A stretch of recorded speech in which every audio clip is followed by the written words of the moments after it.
ಒಬ್ಬ ಫ್ರೆಂಡ್ ರಾತ್ರಿ ಹೊತ್ತು ಕಾಲ್ ಮಾಡಿದಾಗ ರಿಸೀವ್ ಮಾಡ್ತಿರ್ಲಿಲ್ಲ. ಅವನಿಗೆ ತುಂಬಾ ಜನ ಫ್ರೆಂಡ್ಸ್ ಇದ್ದು. ರಾತ್ರಿ ಹೊತ್ತು ಯಾಕೆ ನೀನು ಕಾಲ್ ರಿಸೀವ್ ಮಾಡ್ತಿಲ್ಲ ಅಂತ ಕೇಳಿದಾಗ ಅವನು ಅದನ್ನು ಹೇಳ್ತಿರ್ಲಿಲ್ಲ, ಯಾಕೆ ನಾನು ರಿಸೀವ್ ಮಾಡ್ತಾ ಇಲ್ಲ ಅಂತ. ಇದರಿಂದ ಸಂಶಯಗೊಂಡಂತ ಫ್ರೆಂಡ್ಸ್ನವರು ಇವನು ಯಾವುದೋ ಹುಡುಗಿ ಜೊತೆ ಲವ್ ಮಾಡ್ತಿರ್ಬೋದು ಅಥವಾ ಏನೋ ಮಾಡ್ತಿರ್ಬೋದು, ಕಳ್ಳಾಟ ಆಡ್ತಿರ್ಬೋದು, ನಮಗೆ ಗೊತ್ತಿಲ್ಲದಂತೆ ನಮ್ಮಲ್ಲಿ ಹೇಳ್ತಿಲ್ಲ ಅಂತ ಒಂದ್ ದಿವಸ ಚೆಕ್ ಮಾಡ್ಲಿಕ್ಕಂತ ರಾತ್ರಿ ಹೊತ್ತು ಮೆಲ್ಲ ಕಿಟಕಿ ಹತ್ತಿರ ಬಂದ್ರು. ಕಿಟಕಿಯಿಂದ ಹೀಗೆ ಬಗ್ಗಿ ನೋಡಿದಾಗ ಆ ಫ್ರೆಂಡ್ ಜೋರಾಗಿ ಗುಳೋ ಅಂತ ಅಳ್ತಾ ಇದ್ದ, ಕಣ್ಣೀರು ಸುರಿತಾ ಇತ್ತು.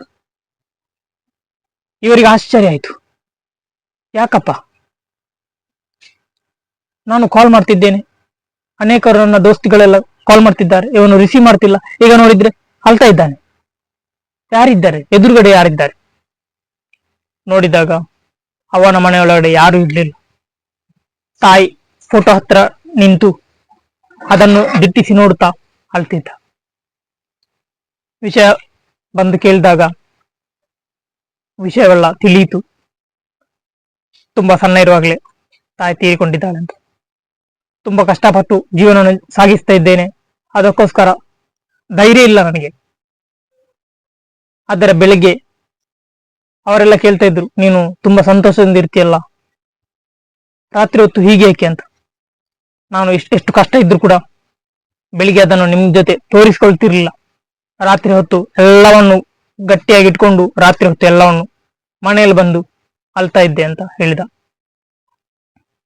ಆಗ ಅಳುವಂತ ಸಂದರ್ಭದಲ್ಲಿ ನಿಮ್ಮ ಫೋನ್ ರಿಸೀವ್ ಮಾಡ್ಲಿಕ್ಕೆ ಆಗ್ತಿರ್ಲಿಲ್ಲ, ನನಗೆ ಅದೆಲ್ಲ ಗೋಚರ ಇರ್ತಿರ್ಲಿಲ್ಲ, ಅಳುವೊಂದೇ ನನ್ನ ಜೊತೆ ಇತ್ತು ಅಂತ. ನೋಡಿ ಸ್ನೇಹಿತರೆ, ನಮ್ಮ ಜೀವನದಲ್ಲಿ ನಾವು ಅನೇಕರನ್ನು ಅಪಾರ್ಥ ಮಾಡಿಕೊಳ್ತೇವೆ. ನನ್ನನ್ನು ಅವನು ಮಿಸ್ ಮಾಡ್ಕೊಂಡ, ನನ್ನ ಫೋನ್ ರಿಸೀವ್ ಮಾಡ್ತಿಲ್ಲ, ನನಗೆ ಮೆಸೇಜ್ ರಿಪ್ಲೈ ಮಾಡ್ತಿರ್ಲಿಲ್ಲ, ನನ್ನಲ್ಲಿ ಮಾತಾಡ್ತಿಲ್ಲ, ನನ್ನ ಎದುರು ಬಂದ್ರೆ ಅವನು ಹಾಗೆ ಮಾಡ್ತಾನೆ ಹೀಗೆ ಮಾಡ್ತಾನೆ, ಬೇಸರ ಪಡ್ತಾನೆ, ನನ್ನಲ್ಲಿ ಮಾತಾಡುದು ಕಡಿಮೆ ಮಾಡಿದ್ದಾನೆ, ನನ್ಗೆ ಕೇರ್ ಮಾಡ್ತಿಲ್ಲ.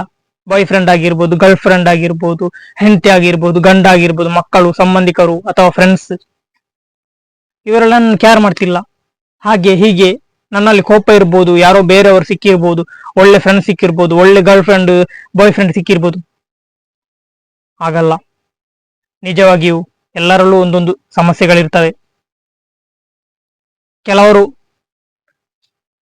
ಬೆಳಗಿನ ಹೊತ್ತು ತುಂಬಾ ನಗುಮುಖದಿಂದ ಇರ್ತಾರೆ, ಆದರೆ ರಾತ್ರಿ ಆದಾಗ ಆ ಎಲ್ಲ ನಗುವನ್ನು ಹಳುವಾಗಿ ಮಾರ್ಪಡಿಸಿ ರಾತ್ರಿ ಹೊತ್ತು ಪೂರ್ತಿ ಬೆಳಗ್ಗೆ ಸಂಜೆಯಿಂದ ರಾತ್ರಿ ಬೆಳಗ್ಗೆ ತನಕ ಮುಂಜಾನೆ ತನಕ ಅಳ್ತಾ ಇರ್ತಾರೆ.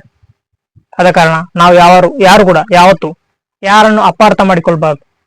ಅವನ ಸಮಸ್ಯೆಯನ್ನು ಕಂಪ್ಲೀಟ್ ಆಗಿ ನಾವು ತಿಳ್ಕೊಂಡ ಮೇಲೆ ನಮಗೆ ಅದು ಅದರ ನಿಜ ಅಂಶ ತಿಳಿಯುತ್ತದೆ.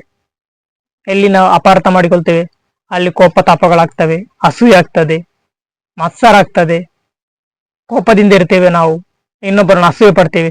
ಅವನು ದೊಡ್ಡ ಜನ ಆದ, ಇವನು ದೊಡ್ಡ ಜನ ಆದ, ಅವನು ಹಾಗಾದ ಹೀಗಾದ, ನನ್ನಲ್ಲಿ ಮಾತಾಡ್ತಿಲ್ಲ, ನನ್ನ ಕೇರ್ ಮಾಡ್ತಿಲ್ಲ. ಅಲ್ಲ, ಏನೋ ಸಮಸ್ಯೆ ಇರ್ಬೋದು ಅವನಿಗೆ. ಈ ಪ್ರಪಂಚದಲ್ಲಿ ಎಲ್ಲರಿಗೂ ಸಮಸ್ಯೆಗಳಿರ್ತವೆ, ಒಂದಲ್ಲ ಒಂದು ರೀತಿಯ ಸಮಸ್ಯೆಗಳಿಂದ ಕೂಡಿರ್ತಾರೆ. ಆದ ಕಾರಣ ಮೊದಲು ಒಬ್ಬನಲ್ಲಿ ಮಾತಾಡುವಾಗ ಅವನ ಸಂಪೂರ್ಣ ಬಯೋಡಾಟ, ಸಂಪೂರ್ಣ ವಿಷಯವನ್ನು ತಿಳಿಯಲು ಪ್ರಯತ್ನಿಸಬೇಕು. ಬದಲಾಗಿ ಸ್ವಲ್ಪ ದಿವಸ ಅವನಲ್ಲಿ ಮಾತಾಡಿ ಮತ್ತೆ ಮಾತಾಡದೆ ಅವನು ಹಾಗೆ ಮಾಡಿದ ಹೀಗೆ ಮಾಡಿದ, ಅವನು ಅಷ್ಟು ದೊಡ್ಡ ಜನ ಇಷ್ಟು ದೊಡ್ಡ ಜನ, ಅವನು ಕೋಪ ಮಾಡ್ತಾನೆ, ನನ್ನಲ್ಲಿ ಮಾತಾಡುದಿಲ್ಲ.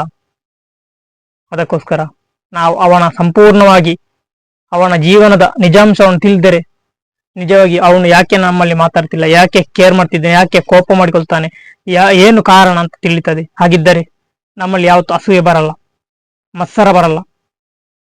ನಾವು ಎಲ್ಲರನ್ನು ಇಷ್ಟಪಟ್ಟು ಎಲ್ಲರ ಜೊತೆ ಬೆರಿಲಿಕ್ಕೆ ಪ್ರಯತ್ನಿಸಬೇಕು, ಬದಲಾಗಿ ಕೋಪ ಮಾಡೋಕಲ್ಲ. ಒಂದು ನಗುಮೊಗ ಎಲ್ಲರನ್ನು ಹತ್ತಿರ ಮಾಡ್ತದೆ, ಒಂದು ಕೋಪದ ಮುಗ ಹತ್ತಿರ ಇರುವಂತ ಮನುಷ್ಯನನ್ನು ದೂರ ಮಾಡ್ತದೆ.